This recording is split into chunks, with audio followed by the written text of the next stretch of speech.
नमस्ते। कैसे हो आप लोग? आज हम ना शेयर बाजार और फाइनेंस की दुनिया की एक बहुत बड़ी जबरदस्त खबर पर गहराई से बात करने वाले हैं। ये खबर है टाटा कैपिटल के आने वाले आईपीओ की। जी हाँ, टाटा समूह की ये जो दिग्गज फाइनेंस कंपनी है ना, अब पब्लिक होने की तैयारी में है। मतलब इसके शेयर्स स्टॉक एक्सचेंज पर लिस्ट होंगे। पर रुकिए रुकिए, ये सिर्फ एक और कंपनी का आईपीओ नहीं है, ऐसा नहीं है। इसके पीछे एक मजेदार कहानी है। इसमें भारतीय रिजर्व बैंक मतलब आरबीआई का एक खास निर्देश है और एक टिक टिक करती हुई डेडलाइन भी है। तो चलिए आज इसी कहानी की परतें खोलते हैं आप और समझते हैं कि भाई आखिर माजरा क्या है।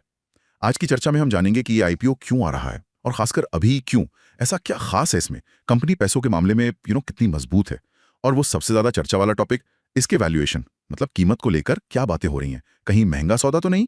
और हाँ, वो सवाल जो शायद आप सबके मन में होगा, क्या इसमें निवेश का मौका बन सकता है और कंपनी का फ्यूचर कैसा दिख रहा है। तो तैयार हो जाइए, हम शुरू कर रहे हैं। तो सबसे पहला सवाल यही है, ये आईपीओ अभी ही क्यों आ रहा है?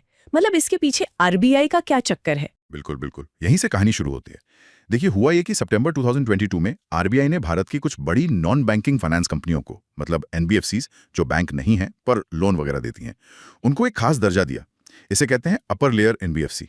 समझ लीजिए ये वो बड़ी मछलियां हैं जिनका सिस्टम पर काफी असर होता है। तो टाटा कैपिटल और इसकी पेरेंट कंपनी टाटा सन्स दोनों ही इस अपर लेयर लिस्ट में आ गई। अच्छा, अपर लेयर एनबीएफसी। हाँ, अब आरबीआई का नियम ये कहता है कि इस लिस्ट में आने वाली कंपनियों को 3 साल के अंदर, मतलब 30 सितंबर 2025 तक अपने शेयर स्टॉक एक्सचेंज पर लिस्ट करवाना ही होगा। ये कंपलसरी है, अनिवार्य है।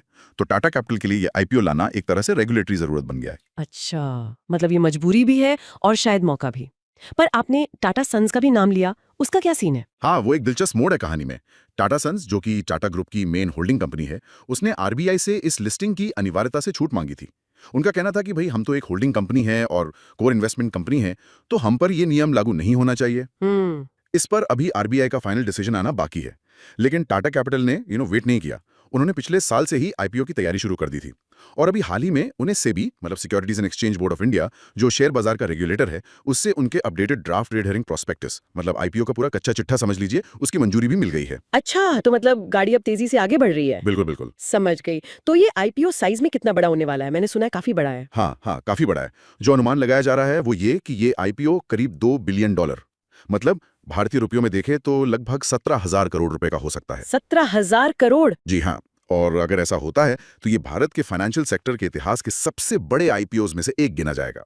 साइज के हिसाब से ये वाकई में एक हाथी है। 17,000 करोड़, वाह। और इसमें क्या हो रहा है? कंपनी नए शेयर ला रही है या पुराने शेयर होल्डर अपना हिस्सा बेच रहे हैं? ये कैसे काम करेगा? इसमें देखिए दोनों चीजें हो रही हैं। पहला हिस्सा है फ्रेश इशू। इसमें टाटा कैपिटल खुद 21 करोड़ नए शेयर्स जारी करेगी। ओके, नए शेयर। हाँ, इससे जो पैसा आएगा वो सीधा कंपनी के पास जाएगा, कंपनी के खजाने में। कंपनी इसका इस्तेमाल अपना बिजनेस बढ़ाने, लोन बांटने की क्षमता बढ़ाने और आरबीआई के नियमों के तहत जो जरूरी पूंजी चाहिए होती है ना, रेगुलेटरी कैपिटल एडिक्वेसी, उसे बनाए रखने जैसे कामों में करेगी। तो मतलब ये पैसा कंपनी की ग्रोथ में लगेगा। ठीक है। दूसरा हिस्सा है ऑफर फॉर सेल या ओएफएस। इसमें कंपनी के जो मौजूदा बड़े शेयर धारक है वो अपने पास रखे हुए शेयरों में से कुछ हिस्सा बेचेंगे। ये करीब 26.58 करोड़, मतलब लगभग 266 मिलियन शेयर्स होंगे। अच्छा खासा साइज है ये भी। हाँ, तो ये वाला जो पैसा है ये बेचने वाले शेयर धारकों की जेब में जाएगा, कंपनी के पास नहीं। कुल मिलाकर देखें तो फ्रेश इशू और ओएफएस को मिलाकर लगभग 47.58 करोड़ शेयर्स बाजार में उतारे जाएंगे।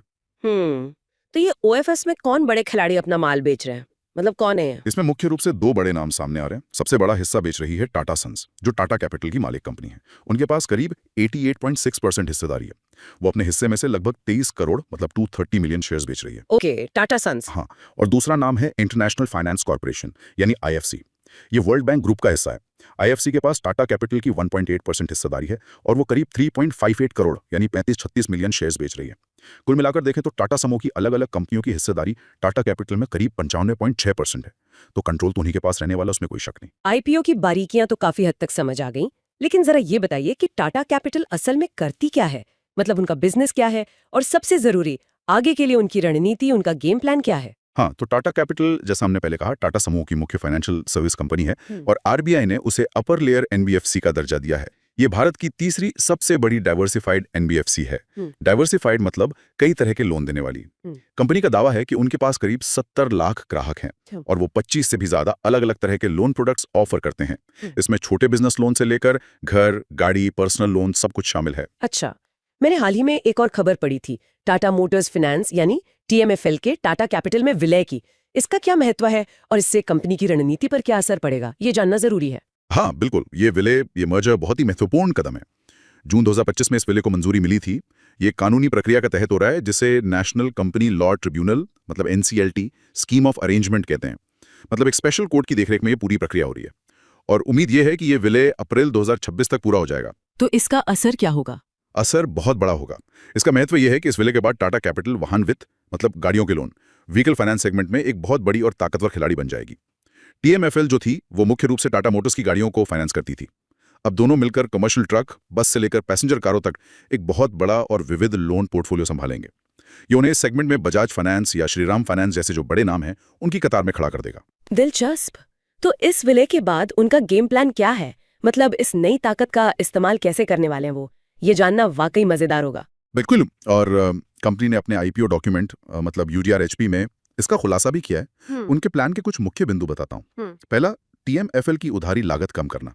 देखिए, टीएमएफएल की क्रेडिट रेटिंग टाटा कैपिटल जितनी मजबूत नहीं थी, तो उसे लोन महंगा मिलता था। अब विलय के बाद टाटा कैपिटल अपनी बेहतर रेटिंग और फंडिंग सोर्सेज का इस्तेमाल करके टीएमएफएल के लिए सस्ते में पैसा जुटाएगी। इससे सीधा सीधा मुनाफा बढ़ेगा। अच्छा, ये तो स्मार्ट मूव है। हाँ। दूसरा, मल्टी ओईएम मॉडल अपनाना। ये एक बड़ा बदलाव है। ओईएम मतलब ओरिजिनल इक्विपमेंट मैन्युफैक्चरर, यानी गाड़ी बनाने वाली कंपनी। पहले टीएमएफएल मुख्य रूप से टाटा मोटर्स की गाड़ियों पर फोकस करती थी। अब टाटा कैपिटल सिर्फ टाटा ही नहीं बल्कि मारुति, महिंद्रा, हुंडई जैसी दूसरी कंपनियों की गाड़ियों के लिए भी फाइनेंस करेगी। अरे वाह, मतलब किसी भी ब्रांड की गाड़ी के लिए लोन मिल सकेगा। हाँ बिल्कुल। इससे उनका बाजार और ग्राहक आधार काफी बढ़ जाएगा। सोचिए जरा। तीसरा, एसेट क्वालिटी सुधारना। मतलब ये पक्का करना कि दिए गए लोन डूबे नहीं, एनपीएस कम हो। इसके लिए वो बेहतर रिस्क मैनेजमेंट और लोन वसूली मतलब कलेक्शन के तरीकों पर जोर देंगे। ये तो जरूरी है। चौथा, क्रॉस सेलिंग। अब टीएमएफएल के जो ग्राहक हैं उन्हें टाटा कैपिटल के दूसरे प्रोडक्ट्स बेचना आसान हो जाएगा, जैसे पर्सनल लोन, होम लोन या बिजनेस लोन। एक ही ग्राहक से ज्यादा कमाई। और पांचवां, डिजिटलीकरण और एनालिटिक्स। टेक्नोलॉजी का इस्तेमाल करके लोन अप्रूवल प्रोसेस तेज करना, लागत कम करना और ग्राहकों को बेहतर अनुभव देना। इसके अलावा एक और चीज, वो खास तौर पर इस्तेमाल की गई मतलब सेकंड हैंड गाड़ियों और छोटे कमर्शियल वाहनों जैसे पिकअप ट्रक वगैरह, उनके फाइनेंस पर ज्यादा ध्यान देंगे। अच्छा, क्यों? क्योंकि इन सेगमेंट्स में अक्सर मार्जिन मतलब मुनाफा ज्यादा होता है, तो ये उनकी ओवरऑल कमाई मतलब पोर्टफोलियो यील्ड बढ़ाने की भी कोशिश है। रणनीति तो सुनने में काफी सॉलिड लग रही है, मान गए। लेकिन कहते हैं ना, the proof of the pudding is in the eating. तो आंकड़ों में ये सब कैसे दिख रहा है? कंपनी का हालिया प्रदर्शन कैसा रहा है? नंबर्स क्या कहते हैं? प्रदर्शन के मामले में देखिए, हालिया आंकड़े तो वाकई चौंकाने वाले हैं, मतलब जबरदस्त।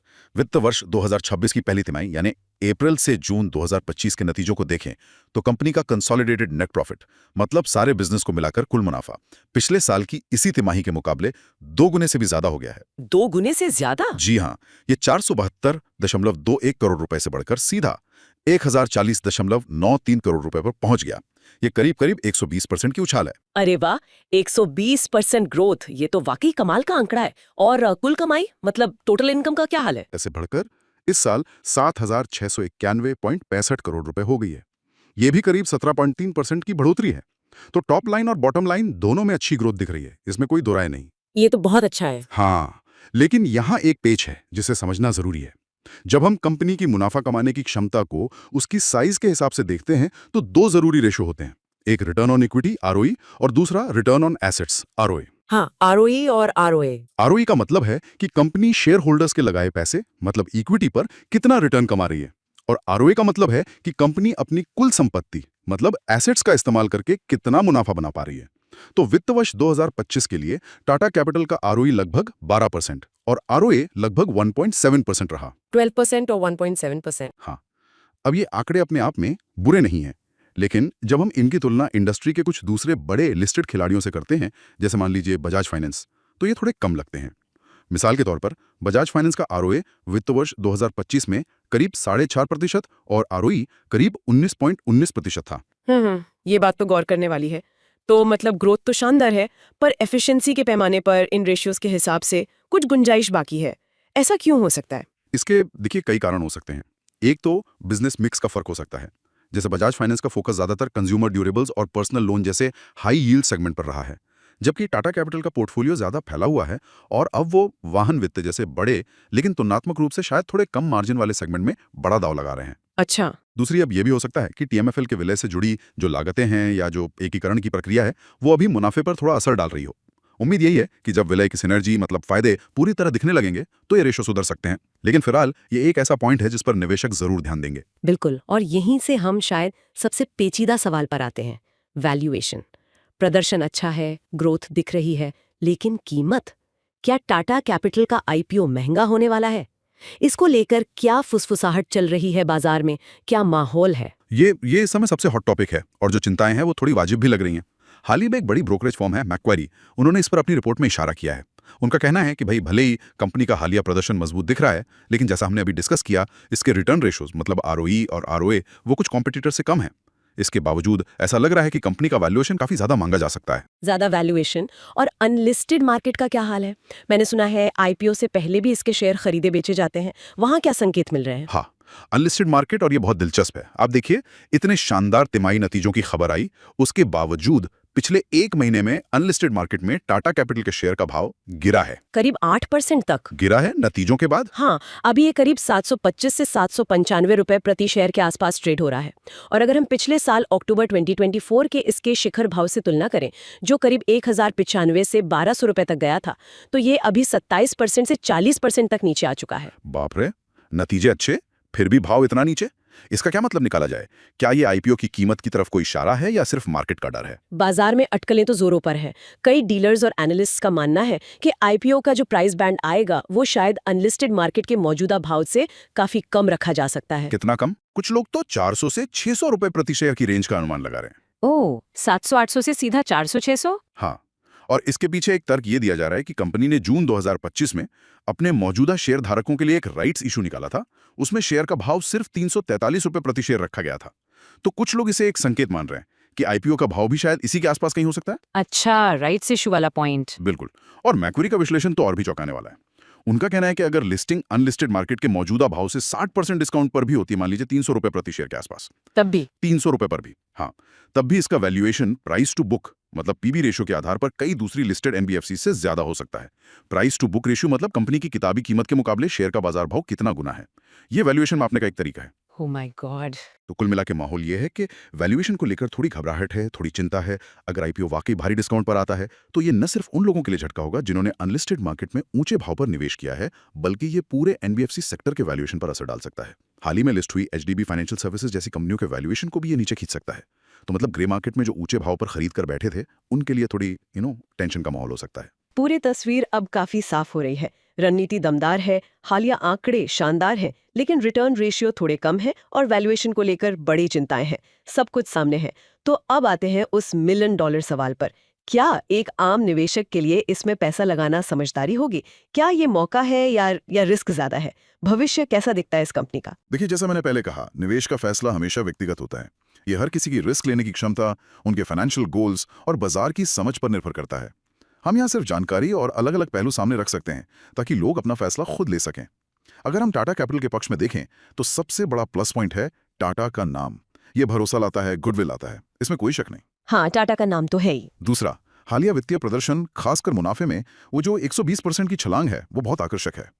तीसरा, टीएमएफआई विलय के बाद वाहन वित्त में उनकी मजबूत स्थिति और एक स्पष्ट ग्रोथ रणनीति का होना, ये भी पॉजिटिव है। ठीक है, ये हुए प्लस पॉइंट्स। हाँ, वहीं अगर हम सिक्के का दूसरा पहलू देखें तो सबसे बड़ी चिंता वैल्यूएशन को लेकर ही है। जैसा हमने इतनी डिटेल में बात की, रिटर्न रेशियो कुछ प्रतिस्पर्धियों से कम है, जबकि कीमत ज्यादा लगने की आशंका है। अनलिस्टेड मार्केट में जो गिरावट आई है और संभावित आईपीओ प्राइस बैंड को लेकर जो अटकलें चल रही हैं, वो भी निवेशकों को सोचने पर मजबूर करेंगी।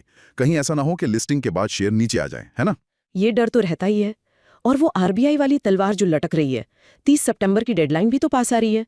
अगर किसी वजह से वो लिस्टिंग नहीं कर पाए तो उसका क्या असर होगा? हाँ, वो डेडलाइन निश्चित रूप से एक दबाव तो बना ही रही है। आरबीआई के नियम साफ हैं। अगर कोई अपर लेयर एनबीएफसी समय सीमा तक लिस्ट नहीं होती है तो आरबीआई उस पर रेगुलेटरी कार्रवाई कर सकता है। कैसी कार्रवाई? अब ये कार्रवाई क्या होगी, ये पूरी तरह साफ नहीं है। हो सकता है बिजनेस करने पर कुछ पाबंदियां लग जाएं या कोई और जुर्माना हो। इसका सीधा असर कंपनी के कामकाज पर, उसकी फाइनेंशियल हालत पर और नकदी प्रवाह यानी कैश फ्लो पर पड़ सकता है। ये तो सीरियस बात है। हाँ, हालांकि अभी तक जो खबरें आ रही हैं उनसे तो यही लग रहा है कि कंपनी पूरी तैयारी में है। वो निवेशक रोड शो कर रहे हैं, मतलब बड़े निवेशकों को अपनी कहानी बता रहे हैं, पैसा जुटाने की कोशिश कर रहे हैं। तो लगता तो यही है कि वो समय पर आईपीओ ले आएंगे। जहां तक भविष्य की संभावनाओं का सवाल है, वो काफी हद तक इस बात पर निर्भर करेगा कि कंपनी अपनी घोषित रणनीति, खासकर टीएफएमएल विलय के बाद वाली योजनाओं को कितनी सफलता से लागू कर पाती है। अगर वो वादा किया हुआ प्रदर्शन दे पाते हैं और बाजार की स्थितियां भी साथ देती हैं, तो हाँ, भविष्य उज्जवल हो सकता है। लेकिन वो वैल्यूएशन वाला पहलू एक बड़ा अगर मगर बना रहेगा, ये तय है। बिल्कुल। तो चलिए संक्षेप में पूरी बात को समेटते हैं। हमने देखा कि टाटा कैपिटल का आईपीओ क्यों आ रहा है। मुख्य वजह है आरबीआई की अनिवार्यता। ये साइज में बहुत बड़ा, करीब 17,000 करोड़ रुपए का होने की उम्मीद है। कंपनी की रणनीति खासकर टीएमएफएल विलय के बाद वाहन वित्त पर बड़े फोकस के साथ काफी स्पष्ट और महत्वाकांक्षी लग रही है। हालिया मुनाफा शानदार रहा है, 120% की ग्रोथ। हालांकि रिटर्न रेशियो मतलब आरओई आरओए कुछ प्रतिस्पर्धियों की तुलना में अभी कम है। और सबसे बड़ा सवालिया निशान है वैल्यूएशन को लेकर, जहां अनलिस्टेड मार्केट में गिरावट और संभावित आईपीओ प्राइस पर जोरदार बहस चल रही है। ये सब जानने के बाद एक आखिरी सवाल मेरे मन में घूम रहा है, और शायद हमारे सुनने वालों के मन में भी। टाटा कैपिटल की इस बहुप्रतीक्षित लिस्टिंग को लेकर सबसे बड़ा आकर्षण मतलब पुल फैक्टर क्या हो सकता है? वो कौन सी एक चीज है जो निवेशकों को सबसे ज्यादा खींच सकती है? क्या वो है विकल्प ए, टाटा ग्रुप का सालों पुराना भरोसा और कंपनी का हालिया मजबूत वित्तीय प्रदर्शन, या फिर विकल्प बी, टीएमएफएल विलय के बाद वाहन वित्त यानी व्हीकल फाइनेंस बाजार में बनने वाली उनकी जबरदस्त पकड़ और भविष्य में ग्रोथ की बड़ी संभावनाएं? आपको क्या लगता है, इन दोनों में से कौन सा फैक्टर ज्यादा वजनदार है? नीचे कमेंट्स में हमें जरूर बताएं कि आपकी क्या राय है। अगली बार फिर मिलेंगे एक और दिलचस्प विषय के साथ। उसकी गहराई में उतरने के लिए तब तक के लिए धन्यवाद।